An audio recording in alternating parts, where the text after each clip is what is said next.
Have you ever noticed how one setback can make you question your entire life? One rejection, one failure, one moment where things didn't go your way. And suddenly it's not just, that didn't work. It's, maybe I'm not built for this. Maybe you applied for the job and didn't get it. Maybe the relationship ended. Maybe you tried to change and slipped back into old habits. And now there's this quiet voice saying, "See? This is why you shouldn't try so hard." Be honest. Has that voice been louder lately? Because here's what no one tells you. The pain of a setback isn't just about what happened. It's about what you make it mean. You don't just lose the opportunity. You lose certainty. You lose momentum. Sometimes, you lose belief.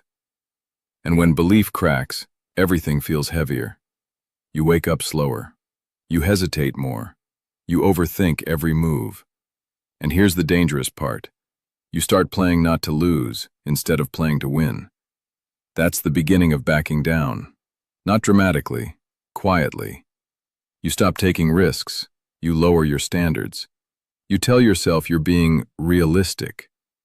But this is where it gets real. There's a difference between adjusting your strategy and shrinking your ambition. And most people confuse the two. They call it maturity. They call it balance. But deep down, it feels like settling. Why do we do that? Why does one setback convince us to abandon the bigger vision? Sit with that question, because the answer isn't weakness, it's protection. Your brain is wired to avoid pain, and setbacks hurt. They hit your ego, they hit your identity, they expose you. So your mind says, let's not do that again. Sounds logical. But here's the twist.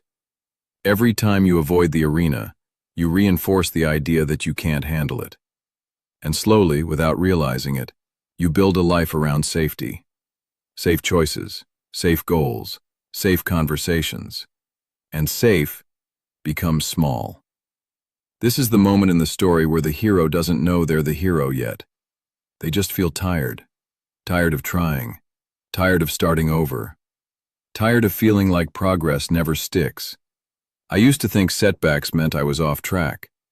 But what if setbacks are the track? What if the resistance is proof you're moving in the right direction? Think about it. Nobody faces resistance for something that doesn't matter. Nobody doubts themselves over small dreams. The bigger the vision, the louder the fear. And that's when it hits you. Maybe the goal was never the problem. Maybe your relationship with failure is. Because right now, you treat failure like a verdict, like it says something final about you. But wait till you hear this. Failure isn't a verdict, it's feedback. And feedback is information. And information is power. The problem is most of us personalize it. I failed becomes, I am a failure. I messed up becomes, I always mess up. Be honest, does that feel familiar? This is the first shift in the never back down mindset. You separate the event from your identity. The setback happened. It is not who you are. But here's where it gets uncomfortable. If you're not your setbacks, then what are you? You're the person who responds to them. And that response? That's where strength is built. Not in the win, in the recovery. But recovery doesn't feel heroic. It feels awkward. It feels slow. It feels like showing up again when your confidence is shaky. This next part changes everything. Strength isn't loud. It's stubborn. It's the quiet decision to stand up one more time than you fall. Not because you're fearless, but because you refuse to let a moment define your entire story. So let me ask you something. Right now, are you backing down or building strength? There's no judgment in the question, just awareness. Because awareness is where the journey begins. And once you see the pattern, you can't unsee it. Once you see the pattern, it gets uncomfortable. Because now you can't blame luck. You can't blame timing. You can't blame other people.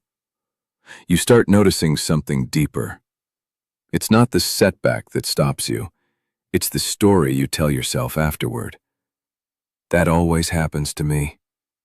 I'm just not cut out for this. Maybe I should aim lower. And here's the scary part. Those stories feel true. They feel logical, reasonable, protective. But this is where things change. Because the never back down mindset isn't about pretending you're invincible. It's about refusing to let pain rewrite your identity. There's a moment after every setback, a fork in the road. One path says, "This proves I'm not good enough." The other says, "This proves I'm in the game." And most people don't even realize they're choosing. They default to self-blame. Why? Because it gives a strange sense of control. If it's your fault, at least there's an explanation. But here's the truth. Growth is messy, and messy doesn't mean wrong. Let me ask you something quietly. When was the last time you tried something meaningful and it worked perfectly the first time? Exactly. So why do you expect that now? That expectation is the real weight you're carrying. Perfection before permission. Certainty before courage. But wait till you hear this. Resilience isn't built by avoiding failure. It's built by interpreting it differently. Instead of asking, "Why does this keep happening to me?" What if you asked, "What is this trying to teach me?" Small shift, massive power. Because now the setback isn't personal, it's instructional. And that's when the emotional shift begins. You stop collapsing under pressure. You start studying it. You become curious instead of defeated. But here's where it gets real. Curiosity requires humility. It means admitting you don't have it all figured out. And for some of us, that's the hardest part. We'd rather feel disappointed than exposed. We'd rather say, "It wasn't meant to be," than say, "I need to improve." Is this you or just me? Because that's the turning point in the hero's journey. The moment you stop seeing obstacles as proof of inadequacy and start seeing them as training. Training hurts. Training is repetitive. Training is boring sometimes. But training creates strength. And strength doesn't announce itself. It shows up when you need it.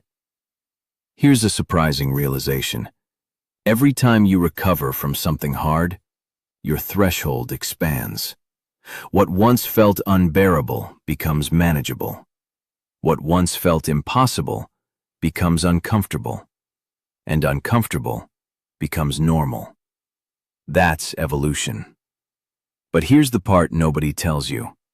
If you avoid discomfort long enough, your world shrinks. You say no to opportunities. You don't speak up. You stop applying. You stop trying. And then you tell yourself, "I just want peace." But it's not peace. It's avoidance. And avoidance feels calm until regret kicks in. Which one are you choosing right now? Temporary comfort or long-term strength? There's no shame either way, just clarity. Because life will test you either way. The difference is whether you're training for it or hiding from it. And this next part changes everything. You don't need to become tougher. You need to become steadier.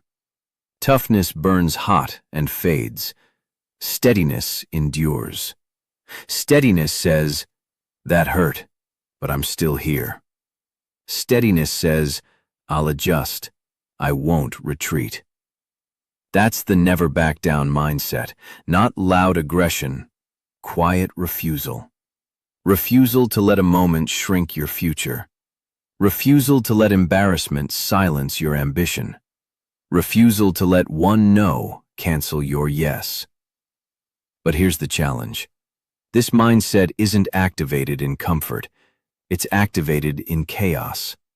And chaos reveals your habits. So ask yourself this. When pressure hits, what do you default to? Do you shut down? Do you lash out? Do you disappear? Or do you lean in, even slightly? Be honest, because your default reaction today becomes your identity tomorrow. And identity determines destiny. Identity determines destiny. That sounds dramatic. But think about it. If you see yourself as someone who folds under pressure, you'll avoid pressure. If you see yourself as someone who survives hard things, you'll walk into them differently. The event doesn't change, your interpretation does. And that's where the real battle is. Not out there, in here. Because pressure exposes you to yourself. It reveals the habits you built when no one was watching. It reveals whether you trained or just hoped. And here's where it gets uncomfortable. Hope is not a strategy. I used to tell myself, I hope this works out. But hope without preparation is just emotional gambling. And when it didn't work out, I felt blindsided. But this is where things shift. Instead of asking, why is this happening to me? You start asking, how do I prepare better next time? That question is powerful, because it assumes there will be a next time. It assumes you're not done. Most people quit emotionally before they quit physically. They're still showing up, but they've already decided it won't work. And you can feel that energy. Low effort, low risk, low commitment. Because deep down, they're protecting themselves. But protection can quietly become a prison. Here's a tough question. Are you protecting your ego or building your future? Don't answer fast. Let it sit. Because the never back down mindset isn't about never feeling fear. It's about refusing to let fear make decisions for you. There's a difference. Fear says, this might hurt. Strength says, maybe, but I'll survive. Fear says, what if you fail again? Strength says, then I'll learn again. See the pattern? One voice wants certainty, the other wants growth. And you can't have both. Wait till you hear this. The strongest people you admire, they're not less afraid. They're less attached to outcomes. They don't tie their identity to one attempt. They detach from the result and attach to the process. That's maturity. Because outcomes are unpredictable. Effort is controllable. And when you control what you can, anxiety drops. But here's where it gets real. Detaching from outcomes doesn't mean you don't care. It means you care about who you're becoming more than what you're getting. That's the emotional shift. You stop asking, did I win? You start asking, did I grow? Be honest. When was the last time you measured growth instead of results? We live in a world obsessed with visible wins, promotions, followers, money, approval. But the real transformation is invisible. It's in the conversation you didn't avoid. It's in the workout you finished. It's in the application you sent even though you were nervous. Those moments don't trend, but they compound. And here's the twist nobody talks about. Confidence isn't built when things go well. It's built when things go wrong, and you don't collapse. That's resilience. Not dramatic comeback stories. Quiet persistence. Let me confess something. There were times I almost backed down. Not publicly, internally. I'd say the right things, smile, act steady. But inside, I was exhausted from doubting myself.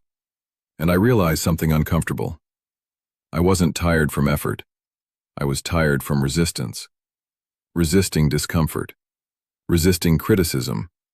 Resisting uncertainty. And that resistance drained more energy than the actual work. Is that hitting? Because once you stop resisting the discomfort, you free up energy to move. You stop fighting reality. You adapt to it. That's power. And this next part changes everything. You don't build strength by avoiding hard seasons. You build it by surviving them without shrinking. Read that slowly in your mind. Without shrinking. Without lowering your standards. Without deciding you're smaller than your setback. So here's the real question. When life pushes, do you bend or do you disappear? There's a difference. Bending is flexible. Disappearing is surrender. And flexibility is strength. Flexibility is strength. That sounds simple, but it changes everything. Because most people think never back down means being rigid, hard, unmoving. But rigidity breaks, flexibility adapts. When something doesn't work, you don't collapse, you adjust. When a plan fails, you don't quit, you refine. When rejection hits, you don't shrink, you recalibrate. That's the mindset, not stubborn pride, strategic persistence. Here's where it all comes together. Setbacks are not interruptions to your story. They are the story. Every person you admire, they have a trail of failed attempts behind them. The difference is, they didn't internalize those moments as identity, they internalized them as instruction. And that's the emotional graduation point. You stop saying, "Why me?" You start saying, "Try me." Feel the shift there. One is defeat, one is defiance. But not loud, dramatic defiance. Calm, grounded defiance. The kind that says, "I don't care how many times this gets hard. I'm not retreating." Now here's the part nobody tells you.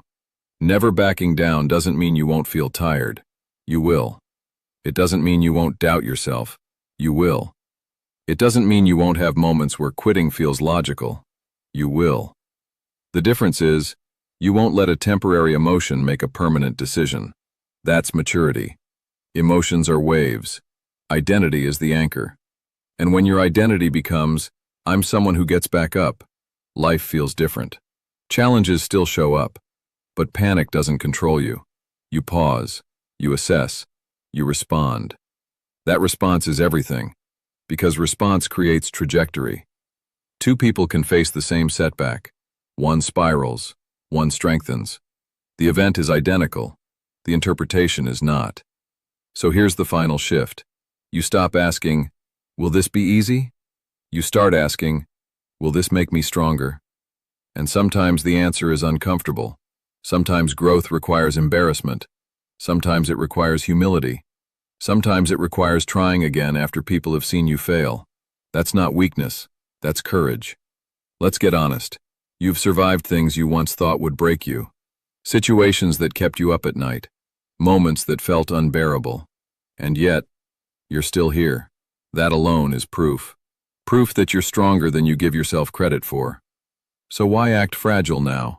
Why shrink when you've already proven resilience? Think about that. Because the person you're becoming is built in the moments you refuse to retreat. Not when it's convenient, when it's hard. That's the never back down mindset. Not aggressive, not reckless. Grounded, persistent, calm under pressure. You don't chase drama, you chase growth. You don't avoid difficulty, you train for it. And eventually something incredible happens. You stop fearing setbacks, because you trust your recovery. That's real power. Not avoiding storms, becoming someone who can walk through them. And here's the most important part. This isn't about proving the world wrong. It's about proving yourself steady. Because when you're steady, life feels less chaotic. You make decisions with clarity. You move with intention. You stop reacting to every obstacle like it's a verdict. It's just a moment, and moments pass. So if you're in a hard season right now, if something recently knocked you down, if you've been questioning whether you have what it takes, pause, breathe, and remember this. Strength isn't built when things are smooth. It's built when you refuse to back down after they aren't. You don't need to be fearless. You need to be committed. Committed to standing up again. Committed to learning instead of collapsing. Committed to becoming someone who bends, but doesn't disappear. That's the shift. That's the growth. That's the transformation from setback to strength. And if this hits something in you, don't just let it be inspiration. Let it be instruction. Because the next time life tests you, it won't be asking if you're perfect. It'll be asking if you're steady. Be steady and keep going. If this resonated, don't just scroll. Subscribe and keep building the version of you that never backs down.